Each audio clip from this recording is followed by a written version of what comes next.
Good afternoon. Today is Tuesday, August 8th, 2017. This is the Daily Mix TV's afternoon edition. So the king of late night is back. That's right. David Letterman, who was the longest serving late night host in history, is working with Netflix on a new 8-episode series on their platform. Now, the show, which hasn't been named yet, will be an hour-long format with Letterman conducting long-form conversations with a single guest, as well as having some infield segments whose topics will be solely chosen by the comedian himself. Now, Netflix has been steadily building a roster of some serious talent. I mean, they've been really busy.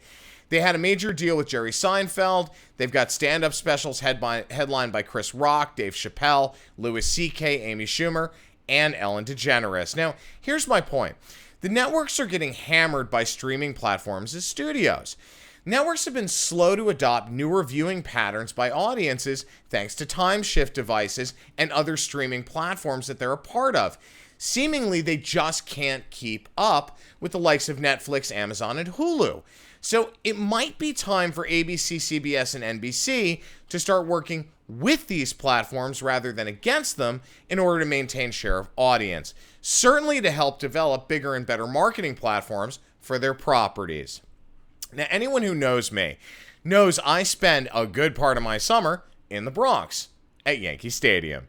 Now, while I wasn't there last Wednesday, I did hear that quite the interesting marketing tool was rolled out during a rain delay. A field advertisement by Glad Wrap via the tarp they pull over the field to keep it dry for when they resume gameplay. So it's called a branded tarp, and it's a brilliant strategy for advertisers that's starting to really gain more traction, especially given the captive audience at stadiums during rain delays. So it started back in 2015 when the Cubs unveiled a silver tarp with the logo for Reynolds Wrap. Now, given that and Glad's Yankees push, I'm waiting for free agent Saran Wrap to make their debut. Now, other brands have gotten in on the action as well, with the Washington Nationals unveiling their own, thanks to Skittles last week, Bounty paper towels with the Cincinnati Reds, and LL Bean with the Boston Red Sox.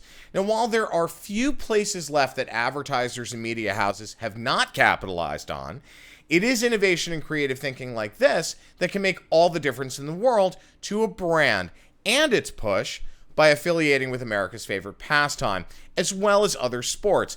Again, it's about the creativity and the innovation, but certainly given the lack of, frankly, free space, you got to get extra creative, but you also have to laser focus in on what that trigger is for your given demographic at those kinds of locations.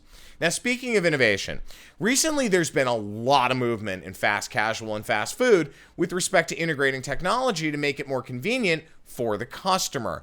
Now, yesterday, Little Caesars showed off their new pizza portal, which it claims is the first heated self-service mobile order pickup station in quick service. Here's what's going on. You download the app to order and pay for your food. Once payment clears, a 3-digit or a QR code is sent to your device. When you arrive at the shop, you then enter or scan the code to open the self-service hotbox. It takes seconds, which is cool and certainly new and different. Now, for many, this may sound a little familiar, kind of like the automats by Horn and Hardart of yesteryear. The technology and flow with respect to in-store is almost identical. Obviously, there are differences leveraging modern technology, like you're not putting a coin into a slot, but while I find this cool and new, it does bring to light the question of why you would want to eliminate human interaction at a place like Little Caesars, or any food establishment for that matter. The lack of human interaction may cut costs in the short term, but without real-time feedback in a customer conversation, or giving the employee the ability to go above and beyond for a customer, does leave me a little apprehensive about how this is going to work out in the long run. Fad or not, it looks like we really are just starting to see the beginning of this kind of innovation in the food service sector. So, exciting times ahead.